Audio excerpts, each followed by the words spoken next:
Hey guys, welcome to soulful tarot 777. ಇವತ್ತಿನ topic ಬಂದು angels ಕಡೆಯಿಂದ ಏನ್ ಮೆಸೇಜ್ ಇದೆ ನಿಮಗೆ, ಯಾವ ವಿಚಾರವಾಗಿ ಮೆಸೇಜ್ ನ ಕೊಡ್ತಾರೆ ಅಂತ ಚೆಕ್ ಮಾಡೋಣ. ವಿಡಿಯೋ ಸ್ಟಾರ್ಟ್ ಮಾಡೋಕ್ಕೂ ಮುಂಚೆ ಇನ್ನೂ ಯಾರೆಲ್ಲ ನನ್ನ ಫಾಲೋ ಮಾಡ್ಕೊಳ್ದೆ ನನ್ನ ವಿಡಿಯೋಸ್ ನ ನೋಡ್ತಾ ಇದ್ದೀರಾ, ದಯವಿಟ್ಟು ಫಾಲೋ ಮಾಡ್ಕೊಂಡು ನೋಡಿ, ಹಾಗೆ ಲೈಕ್ ಮಾಡಿ, ಶೇರ್ ಮಾಡಿ, ಕಮೆಂಟ್ ಮಾಡಿ.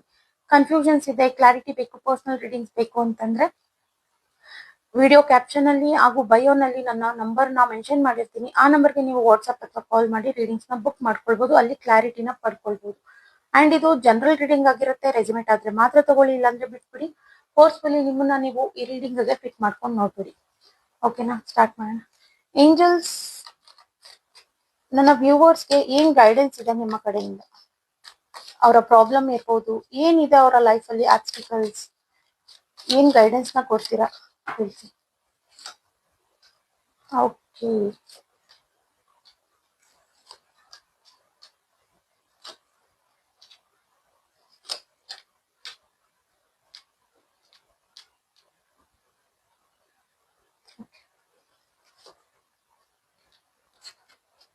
ಡೆಫಿನೆಟ್ಲಿ ಇಲ್ಲಿ ಫಸ್ಟ್ ನೋಡೋದಾದ್ರೆ ನಿಮ್ಮ ಕೆರಿಯರ್ಗೂ ಬಂದಿದೆ ಅಂಡ್ ನಿಮ್ಮ ರಿಲೇಶನ್ಶಿಪ್ ವೈಸ್ ಬಂದಿದೆ.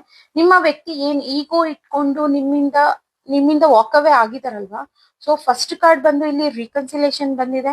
ಖಂಡಿತ ನಿಮ್ಮ ವ್ಯಕ್ತಿ ಕಡೆಯಿಂದ ನಿಮ್ಗೆ ರೀಕನ್ಸಿಲೇಷನ್ ಆಕ್ಷನ್ಸ್ ಅನ್ನೋದನ್ನ ತಗೊಂಡ್ ಬರ್ತಾ ಇದಾರೆ ನಿಮ್ಮ ವ್ಯಕ್ತಿ. ಸೊ ನೀವು ಈ ರಿಲೇಶನ್ಶಿಪ್ ವೈಸ್ ಅಲ್ಲಿ ಏನ್ ಡಿಸ್ಟರ್ಬ್ ಆಗಿದ್ರಿ, ಇದನ್ನ ನಿಮ್ಮ ಕೆರಿಯರ್ಗೂ ಡಿಸ್ಟರ್ಬ್ ಮಾಡ್ಕೊಂಡ್ರಿ, ಇದು ಕೆರಿಯರ್ಗೂ ಸಹ ಎಫೆಕ್ಟ್ ಮಾಡ್ತಾ ಇದೆ. ಸೊ ಏಂಜಲ್ಸ್ ಏನ್ ಹೇಳ್ತಾ ಇದಾರೆ ಅಂದ್ರೆ, ನೀವು ಜೆನ್ಯೂನ್ ಇದ್ದೀರಾ. ಸೊ ಅನ್ನೆಸೆಸರಿ ನೀವು ಟೈಮ್ ನ ವೇಸ್ಟ್ ಮಾಡ್ಕೊಂಡು ವೆಯ್ಟ್ ಮಾಡೋದಕ್ಕೆ ಹೋಗ್ಬೇಡಿ.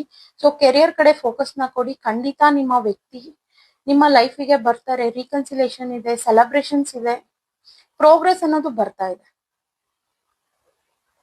ಓಕೆನಾ, ಅಥವಾ ನೀವು ದುಡ್ಡು ಕೊಟ್ಟು ಅವರಿಗೆ ಮೋಸ ಹೋಗಿದ್ದೀರಾ ಅಂತ ಅನ್ಸಿದ್ರೆ ಖಂಡಿತ ಆ ವ್ಯಕ್ತಿ ದುಡ್ಡು ಸಹ ನಿಮ್ಗೆ ರಿಟರ್ನ್ ಕೊಡೋ ಚಾನ್ಸಸ್ ತುಂಬಾನೇ ಇದೆ. ಓಕೆನಾ, ಥ್ಯಾಂಕ್ ಯು ಗೈಸ್, ಬಾಯ್.